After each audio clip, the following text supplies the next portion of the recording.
तो आज की वीडियो में हम सेल के बारे में पढ़ेंगे। सेल दो टाइप के होते हैं, एक होता है इलेक्ट्रोकेमिकल सेल और दूसरा होता है इलेक्ट्रोलाइटिक सेल।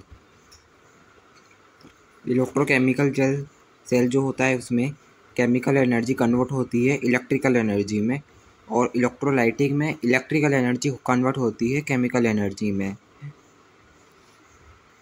और इलेक्ट्रोकेमिकल सेल का प्रोसेस होता है डिस्चार्ज और इलेक्ट्रोलाइटिक सेल का प्रोसेस होता है चार्ज। इलेक्ट्रोकेमिकल सेल का एग्जांपल है गैल्वेनिक सेल। इलेक्ट्रोकेमिकल सेल ऐसा सेल होता है जिसमें केमिकल एनर्जी कन्वर्ट होती है इलेक्ट्रिकल एनर्जी में, और इलेक्ट्रोलाइटिक में इलेक्ट्रिकल एनर्जी कन्वर्ट होती है केमिकल एनर्जी में। ठीक है, इसके बाद आता है इलेक्ट्रोकेमिकल सेल का फॉर्मेशन। इलेक्ट्रोकेमिकल सेल का फॉर्मेशन होता कैसे है? क्लास 11 में हमको इलेक्ट्रोकेमिकल सेल के बारे में ही पढ़ना है। ठीक है, सेल फॉर्मेशन।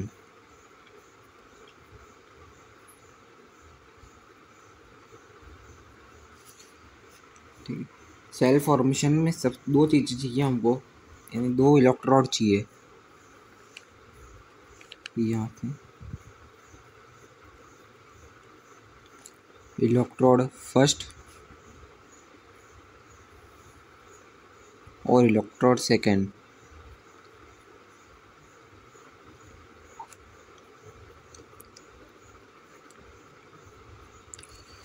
दो इलेक्ट्रोड चाहिए। दो इलेक्ट्रोड में से जो पहला इलेक्ट्रोड होगा हमारा वो होगा एनोड और दूसरा होगा कैथोड।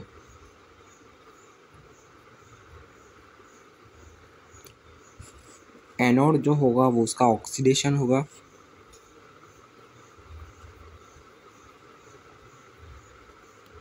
और कैथोड का रिडक्शन होगा।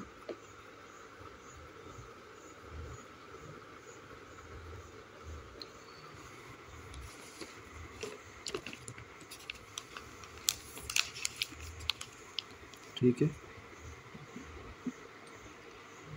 ये चाहिए हमको दो इलेक्ट्रोड चाहिए, जिसमें फर्स्ट इलेक्ट्रोड होगा एनोड जिसका ऑक्सीडेशन होगा, सेकंड होगा कैथोड जिसका रिडक्शन होगा। इसके बाद एनोड का एग्जांपल है Cu give Cu plus two electron, और रिडक्शन का होगा Cu plus two electron give Cu।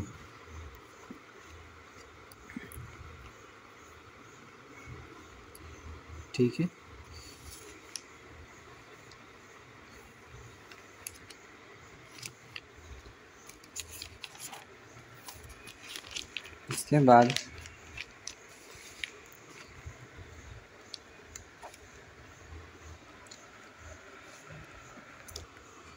इसके बाद आता है इलेक्ट्रोलाइटिक सब्सटेंस।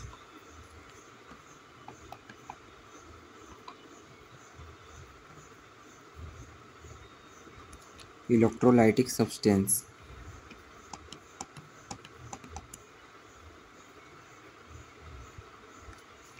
इलेक्ट्रोलाइटिक सब्सटेंस को आयोनिक कंपाउंड भी कहते हैं।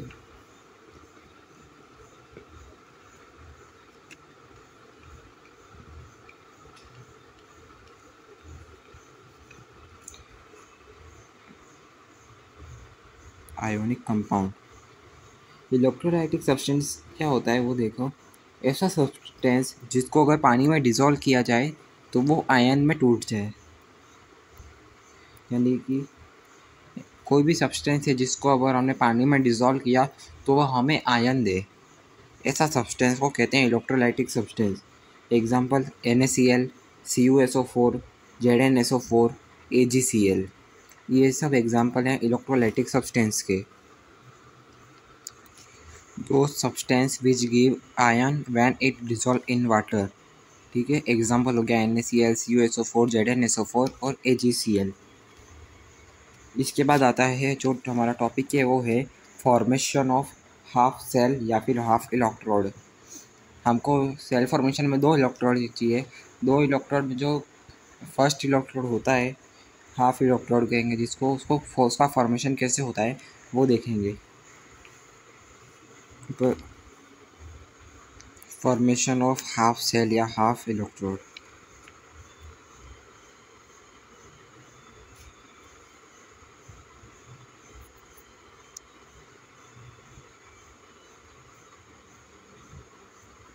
हाफ सेल या फिर हाफ इलेक्ट्रोड बनता है जेडन का, कॉपर का, सिल्वर का, एफई का। ये 4 हाफ सेल या हाफ इलेक्ट्रोड अभी हम यहाँ पे बनाएंगे, देखेंगे कैसे बनता है। तो फर्स्ट आता है जिंक हाफ सेल।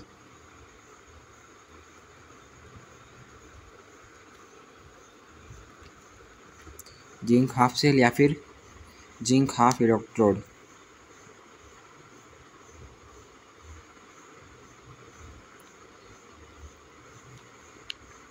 जिंक का हाफ सेल या हाफ इलेक्ट्रोड कैसे बनता है, हमको सेल्फ हाफ इलेक्ट्रोड फॉर्मेशन के लिए एक बीकर चाहिए, एक इलेक्ट्रोड चाहिए यानी ये रोड चाहिए, और इलेक्ट्रोलाइटिक सब्सटेंस चाहिए। इलेक्ट्रोलाइटिक सब्सटेंस जिसका हम सेल बना रहे हैं वो वाला चाहिए। जैसे कि हम जिंक का हाफ सेल बना रहे हैं तो हमें जिंक का इलेक्ट्रोलाइटिक सब्सटेंस चाहिएगा जो है ZnSO4। देखिए कैसे बनता है। एक बीकर लेना है,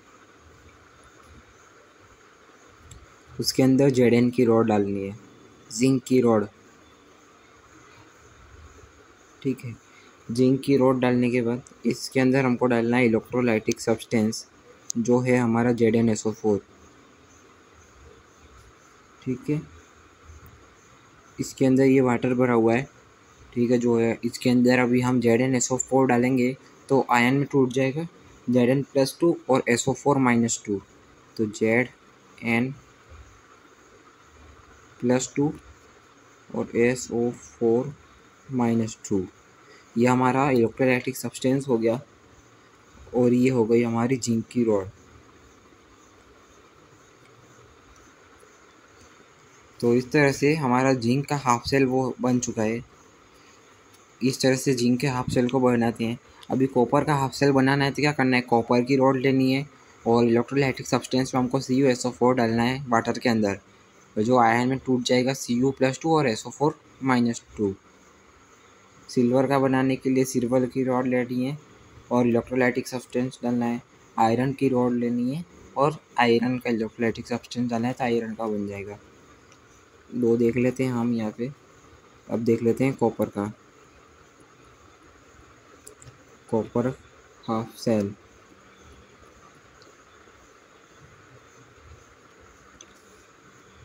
वापस बीकर लेंगे,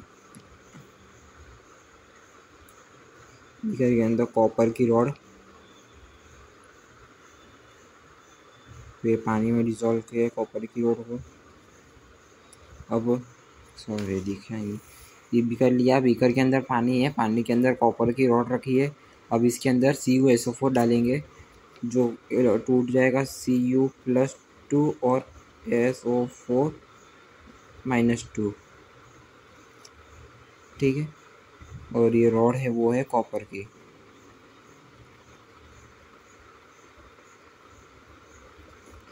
ठीक है। तो ये हमारा कॉपर का हाफ सेल बनकर रेडी है। ऐसे ही सिल्वर और आयरन का बनेगा। ये सिल्वर के अंदर AgCl आ जाएगा और आयरन के अंदर Fe+2 SO4-2 FeSO4, ठीक है। इस तरह से हमारे जो है वो बनते हैं हाफ सेल या हाफ इलेक्ट्रोड। अगला आता है इलेक्ट्रोड पोटेंशियल। इलेक्ट्रोड पोटेंशियल जिसको कैपिटल E से डिनोट करते हैं।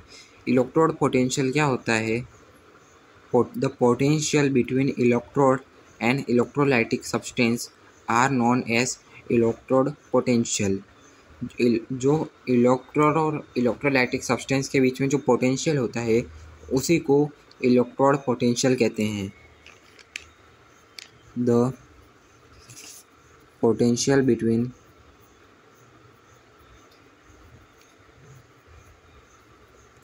इलेक्ट्रोड एंड इलेक्ट्रोलाइटिक सब्सटेंस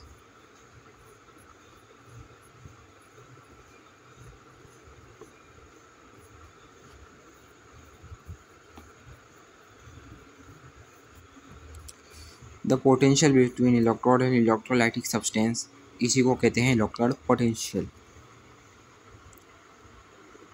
अब यहाँ पे हमको एक नोट डालना है। ये नोट हमारे फुल सेल फॉर्मेशन में काम आएगा। जब हम फुल सेल का फॉर्मेशन करते हैं तब इलेक्ट्रॉन का जो डायरेक्शन होता है और करंट का जो डायरेक्शन होता है, ये एग्ज़ाम में पूछा जाता है। ज़्यादातर 1-2 मार्क्स के क्वेश्चन में आता है the direction of electron and current in cell. तो जो इलेक्ट्रॉन का डायरेक्शन होता है, इलेक्ट्रॉन डायरेक्शन वो होता है हमारा एनोड से कैथोड की तरफ। Anode to cathode.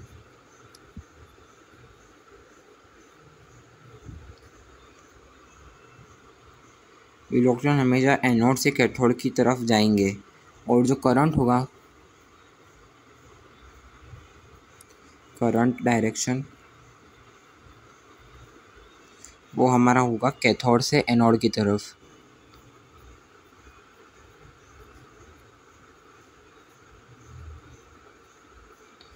ठीक है, ये बात ध्यान में रखना क्योंकि एग्जाम में कभी भी पूछ लेते हैं 1-2 मार्क्स के क्वेश्चन में इलेक्ट्रॉन का डायरेक्शन और करंट का डायरेक्शन। ठीक है, इसके बाद हम देखते हैं इलेक्ट्रोड पोटेंशियल के बारे में ही देखते हैं। जब हम हाफ सेल का फॉर्मेशन करते हैं यानी फुल सेल का फॉर्मेशन करते हैं तो देखना, ये हम हाफ सेल के फॉर्मेशन के लिए बीकर लेते हैं। ठीक है, बीकर के अंदर मान लो एक रॉड है, ये कॉपर की रॉड है। ठीक है, मान लो ऐसा कॉपर की रॉड है। अब इसके अंदर हमने पानी है, इसके अंदर जिसके अंदर हमने कैथोड यानी कॉपर की रॉड डाली है। अब इसके अंदर हमने इलेक्ट्रोलाइटिक सब्सटेंस डाला CuSO4, जो आयन में टूट गया Cu+2 और SO4-2 में। अब इस जो कॉपर की रॉड है इसके अंदर इलेक्ट्रॉन होंगे कॉपर के। ठीक है,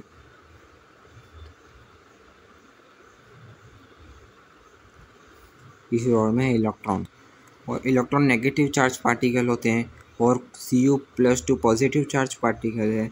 तो इन दोनों के बीच में अट्रैक्शन होगा, तो सारे जो Cu+2 हैं वो इस इलेक्ट्रोड के पास आ जाएंगे।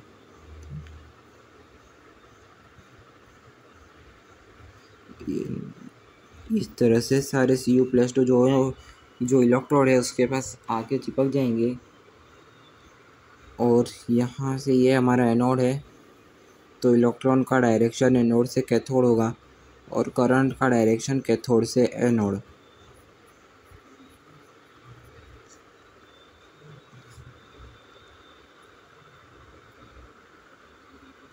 ठीक है, इसके बाद जो इलेक्ट्रोड पोटेंशियल आता है वो होता है 2 टाइप का। Type of electrode potential.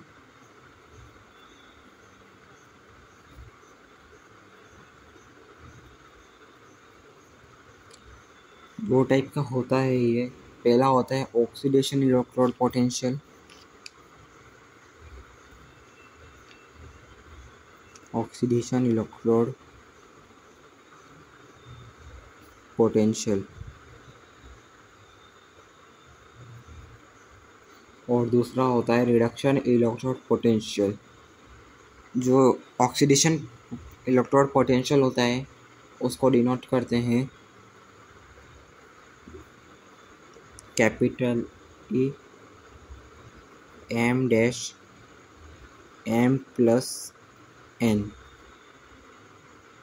इस तरह से ऑक्सीडेशन इलेक्ट्रोड पोटेंशियल को डिनोट किया जाता है। और जो दूसरा होता है हमारा reduction electrode potential.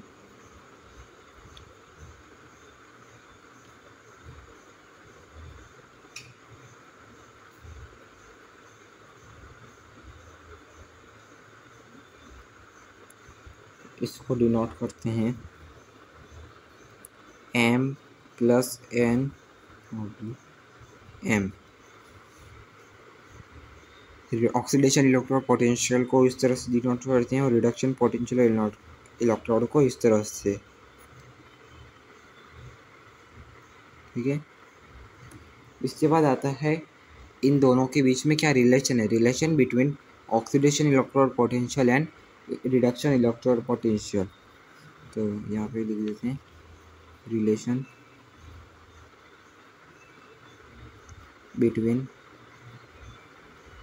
Oxidation electrode potential and reduction electrode potential. इन दोनों के बीच में क्या रिलेशन होता है।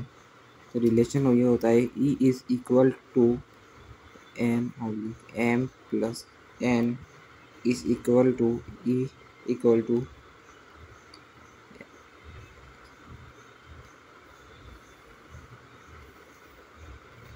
अगर एग्जाम में कभी पूछे ऑक्सीडेशन इलेक्ट्रोड पोटेंशियल और रिडक्शन इलेक्ट्रोड पोटेंशियल के बीच में डिफरेंस, तो ये होता है E is equal to m dash m plus n is equal to E is equal to m plus n dash m। ये इन दोनों के बीच में होता है रिलेशन। अब इलेक्ट्रोड पोटेंशियल के बाद आता है cell potential. Cell potential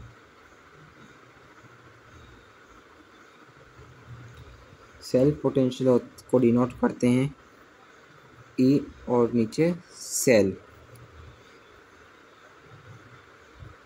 E cell.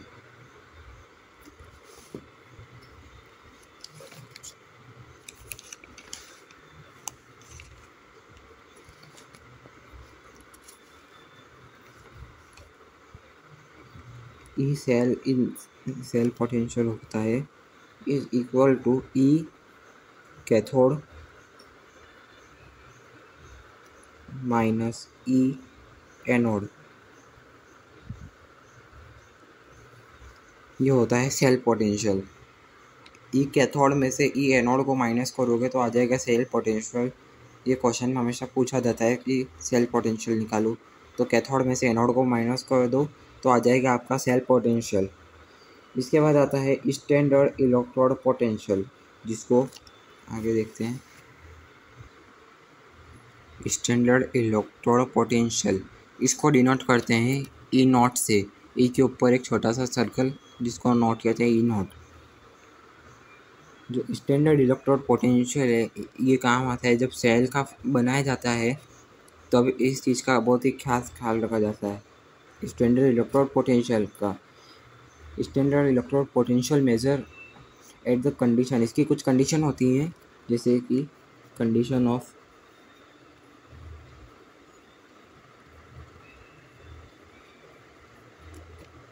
Standard electrode potential E naught. इसकी ये कंडीशन होती है, फर्स्ट होता है प्रेशर, दूसरा होता है टेम्परेचर। ठीक है, ये दो चीज़ों का खास ख्याल रखा जाता है, एक तो प्रेशर और टेम्परेचर। जब सेल का फॉर्मेशन होता है तब प्रेशर 1 atm होना चाहिए और जो टेम्परेचर है हमारा वो 25 डिग्री सेल्सियस या फिर 298 केल्विन, ये हमारा टेम्परेचर होना चाहिए और 1 atm प्रेशर होना चाहिए, तभी सेल जो है हमारा परफेक्ट बनेगा। इलेक्ट्रोड पोटेंशियल जैसे दो पार्ट में डिवाइडेड था, ऐसे स्टैंडर्ड इलेक्ट्रोड पोटेंशियल भी दो पार्ट में डिवाइडेड है। फर्स्ट पार्ट है स्टैंडर्ड ऑक्सीडेशन पोटेंशियल और standard reduction potential. Standard oxidation potential को डिनोट करते हैं E not m plus n और स्टैंडर्ड रिडक्शन पोटेंशियल को E not m plus n oblique m। ठीक है, इस तरह से फर्स्ट आ गया स्टैंडर्ड ऑक्सीडेशन पोटेंशियल, जिसको डिनोट करते हैं E नॉट m प्लस, और दूसरा आता है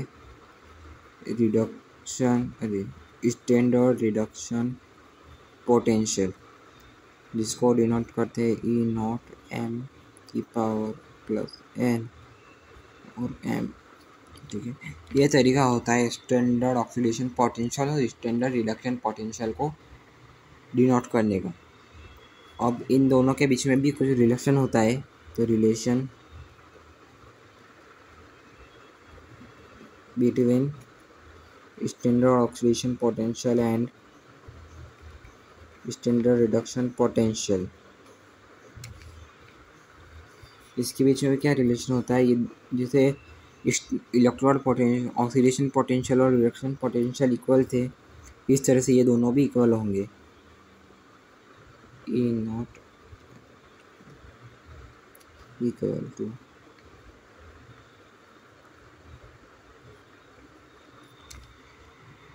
ये इन दोनों के बीच का रिलेशन होता है। ठीक है, इसके बाद आता है हमारा स्टैंडर्ड सेल पोटेंशियल, जिसको डिनोट करते हैं ई नॉट सेल से।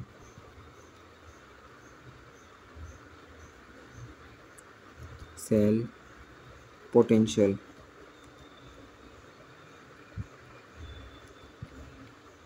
ई नॉट सेल, इसको डिनोट करते हैं, अरे दिखाई नहीं, स्टैंडर्ड सेल पोटेंशियल जिसको डिनोट करते हैं ई नॉट सेल से। E not cell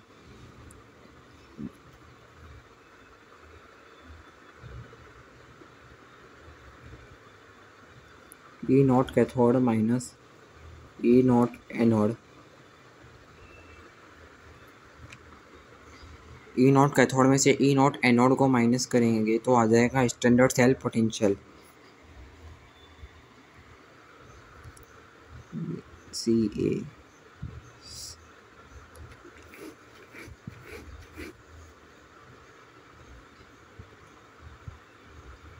E not cell